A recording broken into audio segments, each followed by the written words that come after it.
Okay, so I'd like to talk about how we can trust the difference between what we're told about reality and Hmm. what we can experience for ourselves. Hmm. Now, I would agree with you that we live in a pretty terrible situation if we can't believe even one word that our teachers or our scientists tell us. And that Right. if we're locked into a reality where the only thing we can rely on are Hmm. our own mind, Yes. our own senses, our own physical senses, and our connection between our Sure. body and our mind to give us Yes. information, right? Yes. And Yes. wouldn't we be in a real prison if it was impossible for us to rely on anything outside of ourselves and Hmm. our own, spiritual, psychic, empathic abilities to know the truth? Right. Who can we trust? Now you're talking about the sun. Now some people have theorized that Right. the heat that we feel That's right. is actually generated from the planet Earth, not by the sun at all. Correct. Yeah. By means of something called solar illuminescence or whatever. Exactly, and Right. they point to the fact that if there's a vacuum That's right. between Earth and the sun, That's right. how can information be transferred? Now, just to back up a little bit, we know that Sorry. sound waves propagate through the atmosphere. That's There right. is a carrier, Exactly. and that you can actually put your hand up to a bass speaker and you can feel the air being That's pumped right. by the the bass guitar of a rock song, That's right. right? Yeah. So there's a Yeah. medium that transfers that. Now, radio gets transferred through the electromagnetic aura, if you want to use That's that right. word, Yep. of Yep. the planet itself. Okay, so Exactly. there's a Yep. medium through which radio waves can transfer. That's Now, right. I've always been confused since I was 10 years old. How Hmm. on earth did Neil Armstrong send radio messages back to Earth when he landed on the moon if it's this perfect vacuum?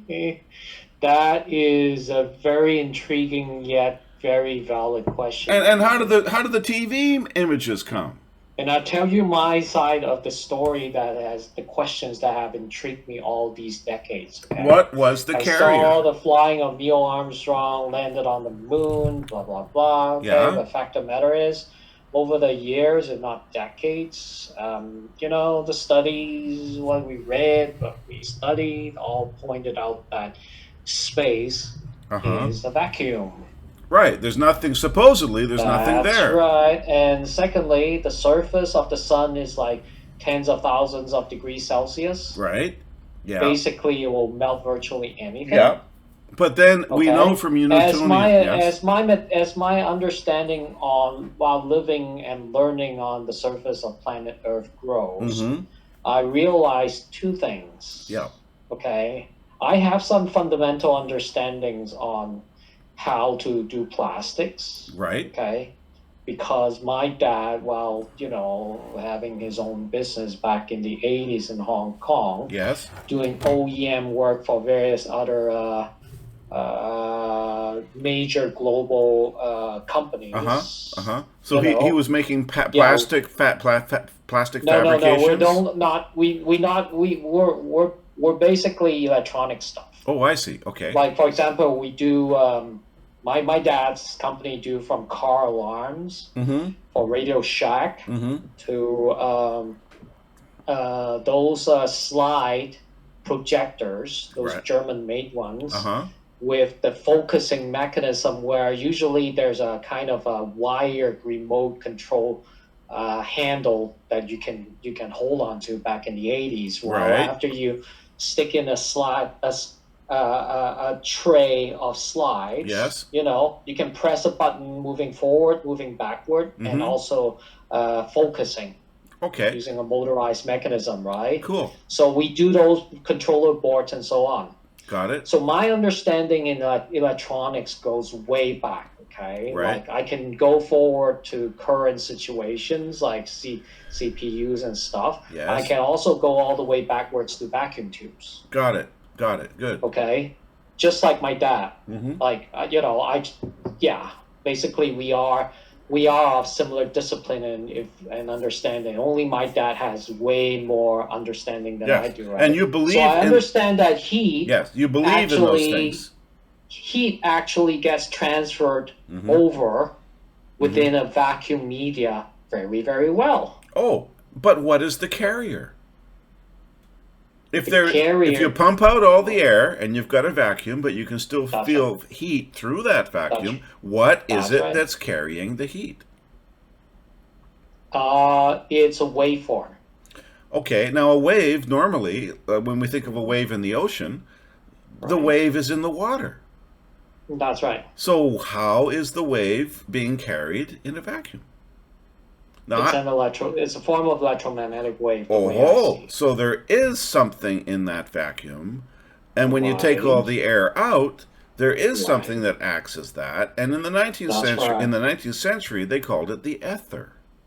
Mm-hmm. It was an Mm-hmm. electromagnetic Mm-hmm. Mm-hmm. presence. Mm-hmm. So here's the funky deal, okay? Yeah. The more I see those things, and of course, I have some fundamental understandings of the high temperature materials Yes. humankind developed for jet engines. They Sure. can withstand close to 2000 degrees C or even higher. Mm-hmm. It's a ceramic composite.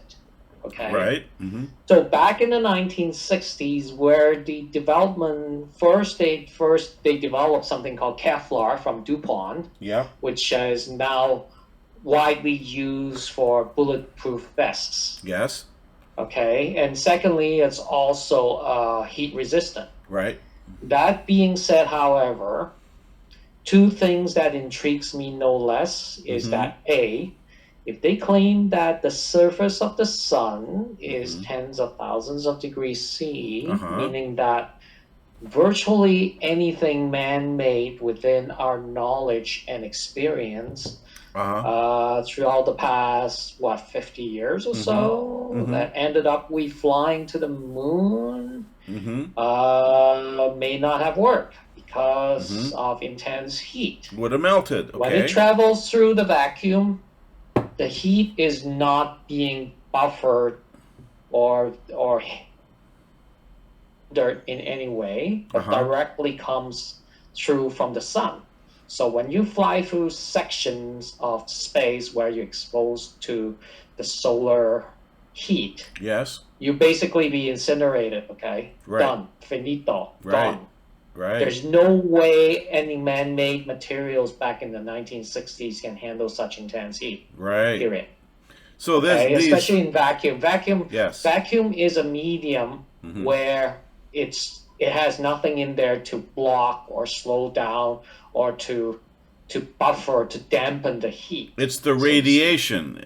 So That's the right. radiation that's being carried by the That's right. the electromagnetic background of the universe, Correct. like the waters of an ocean, and Correct. and that's carrying that, and it's coming That's right. direct to you without any filter, without any That's right. buffer. And then there's the astronaut jacket where they claim that it's filled with oxygen, blah blah blah. Right. In a vacuum, shouldn't it be ballooning like crazy? Right. And how come that? And there's the Yes. likeliness of that blowing off because I've played with ideas. Okay, Yes.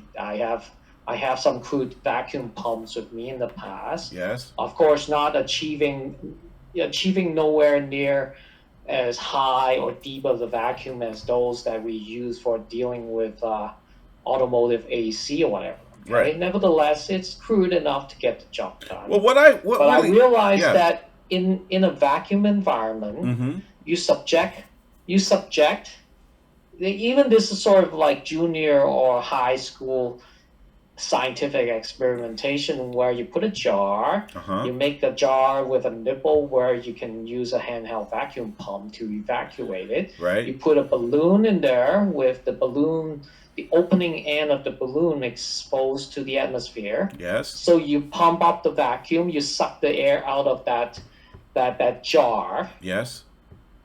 The air will rush through from the atmosphere into through the balloon mouth, and the balloon will expand. Good. Good.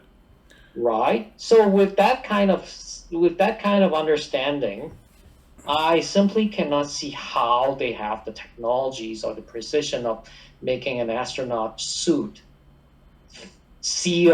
tightly sealed enough to handle Uh-huh. such extreme vacuum I out in agree. space. And here's another problem.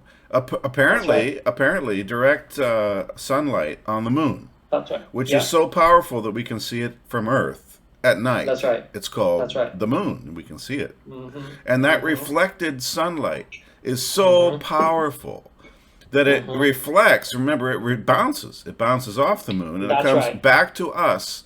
And That's right. we're a fair distance. We're a few 100 million kilometers away, and That's yet right. it seems quite bright to our eyes, Mm-hmm. even when it Mm-hmm. passes through the atmosphere of Earth to get to our eye. That's right. And they So calculated. yeah, Give me a okay. second. They calculated that Oh, the sure. temperature Yes. in the full brightness of the sun. If you're landing Sure. on the moon, you're walking around. Yeah. The temperature. I Mm-hmm. remember when I was a kid, they said something like the temperature is 250 degrees. And yet these guys are walking around in a spacesuit with That's right. a little backpack That's on the right. back, and that is supposedly air conditioning their suit Oh, that's a whole lot of. to handle 250 degrees. Well, first of all, this is Mhm. 1969. Give me a break. What's the power of that little amazing air conditioner? I would know. Is there I some mean, kind of magic a battery in lithium there? battery cell. Well, there was no umbilical cord hooked up to a That's right. massive power plant Exactly. with a huge heat sink and a whole bunch of fluid. Apparently, it Exactly. was just little tiny tubes inside the suit, which magically Oh, were able to create a livable temperature for this that's right. guy who's supposed to be burned with 250 degrees, and that was Correct. Celsius, by the way. Correct. And Yes. what the, like I thought, Well, what kind of technology is that, and how come we're not using it in our cars? that's And right. how come that power source is not powering our cities? Because my God, Precisely. it was so small. That's So right. I smelled a rat, and I was only 10 years old. Yeah, good for you. Good for you. The other thing that they mention now is something else called Van Allen belt Mm-hmm. surrounding the Earth. Right. And with intense heat and friction and so on, basically it's limiting the ability for human to fly out into the space Yeah, without suffering some kind of yeah, an consequences. intense radiation zone. Yeah. That's right. That's right. That's right. So that brings me to a very intriguing understanding that there may not be an actual space flight from NASA or even maybe from the Uh huh. Russians, the Soviets back then, Uh although huh. the communistic countries are well known for creating propagandas out of nowhere Right. just for the sake of their political benefits, regardless, okay? Okay. But regardless, looking at the NASA part, flying people to the space, to the moon, blah blah blah, Mm-hmm. I it's becoming more and more difficult for me to accept those as a fact, even a scientific fact. It's hard to Okay, get my head around how they could do it today, that's right. let alone in 1970. Give me a break. That's right. I That's just right. do not And believe I it. understand that a lot of satellites that we use for communications, Mm-hmm. they're actually hanging out close to the atmosphere, the upper stratosphere Right. section. Right. Still within the controlled environment, meaning that it hasn't gone out to the space yet. Right. So the Kuiper Belt is at a very high altitude. That's It's right. That's beyond right. the And that's why ionosphere. if those satellites also run off of solar panels, Yes. so they say, Mm-hmm. they're still able to pick up on the visible light spectrum Right. to generate electricity. Mm-hmm. The moment you get out into space Mm-hmm. is what I believe that there's no such thing called light. There's no such things called because the sun actually doesn't generate heat. Because if it does through space, poor old planet Earth would have been long cooked and charred and, basically Right. vaporized, Right. gone. And Okay, today's day is true. I'm just not buying a lot Yeah. of the explanations that we're given That's for right. how these things are physically possible. That's right. And here's So, another good one. yes, Here's please. one that's bothered me ever since I was in my 20s. We Mm-hmm. know something called Newtonian physics. Mm-hmm. Isaac Newton was a very intelligent That's guy, right. and he had things worked out like clockwork. Mm-hmm. And of course, you have to combine him with Kepler, who later on came along with the concept of elliptical orbits That's right. and mathematically described them, and that's where calculus comes from. But anyway, the Right. point is that even without Kepler, there is a model of the universe which measures gravitational pull, and just like when you swing a bucket full of water Mm-hmm. Mm-hmm. around your head, the Mm-hmm. water doesn't fall on your head because centrifugal force is forcing the water into away from you. Whereas That's at the right. same time, gravity is forcing the water towards you, and they equal. That's right. They equal That's so right. that the water stays in the bucket. Uh-huh. And if Uh-huh. you don't swing fast enough, the water will fall out. And Mm-hmm. if you swing too fast, the bucket will escape from you because the centrifugal force is now stronger than your arm. Okay, Mm. so this is Newtonian basic physics, and he's got it all figured out. Whereas the sun and has a gravitational force, enacted upon the Earth, and the Earth, of course, is spinning around the sun, so Right. it's always trying to fly away due to centrifugal force. But Right. those two forces balance, and therefore we have a nice stable orbit. Mm-hmm. Well, Okay. that sounds all wonderful, doesn't it? There's only Mm-hmm. one problem. That Mm-hmm. requires everything to be in movement. Right. So how come the moon doesn't move?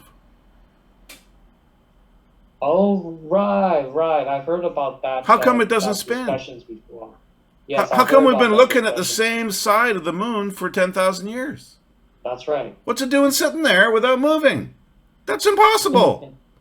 Very good observation, Tim. Very good. It's absolutely impossible. It has to Mm-hmm. be in movement in order to maintain its position. Mm-hmm. That's right. And nothing can possibly be in the universe that wasn't projected or pushed by some force such as a big bang or an explosion or maybe a nova or maybe something else. So everything is in movement. And if you look at every other moon going around every other body, and remember, all the planets in our solar system are like moons to the sun, right? That's And right. That's right. all of them spin in order to maintain a gyroscopic effect Right. to maintain their orbits in order for all the forces, according to Newtonian mechanics, in order for all those forces to equal and you to have a Yeah. stable orbit. Now, sometimes these orbits fluctuate in a an ellipse, and that's the Keplerian mathematics to describe that. And that's what Yeah. gives us things like seasons Yeah. and ice ages Right. and so on. And then, by the way, cavemen farting and doesn't cause global warming. Okay, and didn't melt the ice age. Sorry, guys. Right. So the point here is that all that's wonderful, but how come the moon doesn't obey any of those laws? It just sits there staring at us. We've never seen the dark side of it, and it Right. doesn't spin. It just sits there, it goes around us like it's Mm-hmm. tied with a tether. Mm-hmm. Mm-hmm. Well, that's Mm-hmm. impossible. That's right. And yet there's no explanation. And when I went and asked my professor about it in university, they just looked at me like I was some kind of freak. And that was a forbidden question. Of course. Just like these days, WEF or no, World Health Organization or United Mm-hmm. Nations, sorry, Mm-hmm. just announced that they have to do something about conspiracy theory. Oh, conspiracy theory. In other words, the light They shining don't allow through. you to ask questions, okay? No, they don't. So And the entire academic community is corrupt, in my view. that's And right. actual science stopped sometime in the 19th century. And That's actual right. medical, science stopped sometime around the time of Salk and the polio vaccine.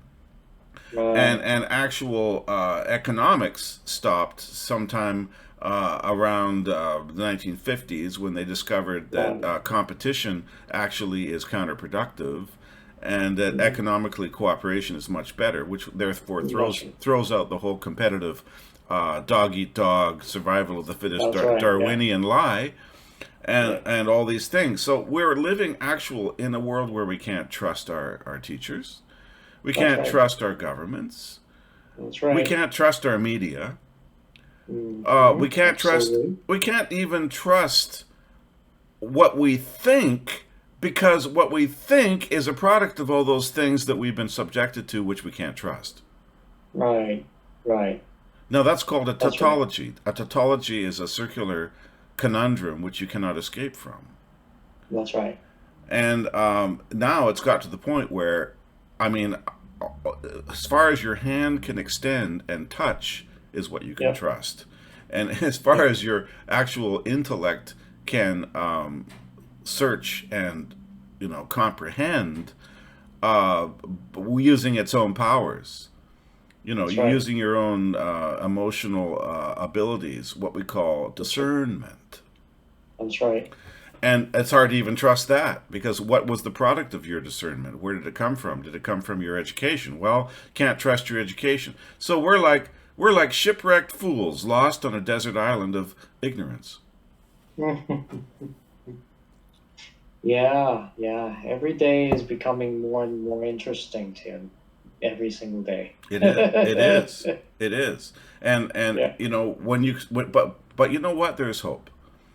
Of course. There's hope, because when you realize, and if you agree with the scenario that you and I have just discussed, Mm-hmm. if you start from there Mm-hmm. and then rebuild, look skeptically at everything, That's right. and then build anew. Do not accept anything at face value. Do not accept That's right. anything as true unless you have examined it and used your innate God given abilities to discern the truth. Yep. And without discrimination, without being clouded by ideologies and agendas that are being artificially created for you. That's right. If you can start afresh, and that's called by some people thinking outside the box. Mm-hmm. And it's not by Mm-hmm. Mm-hmm. accident that they call it a box. But I call it a prison. That's right. Stop. Yeah.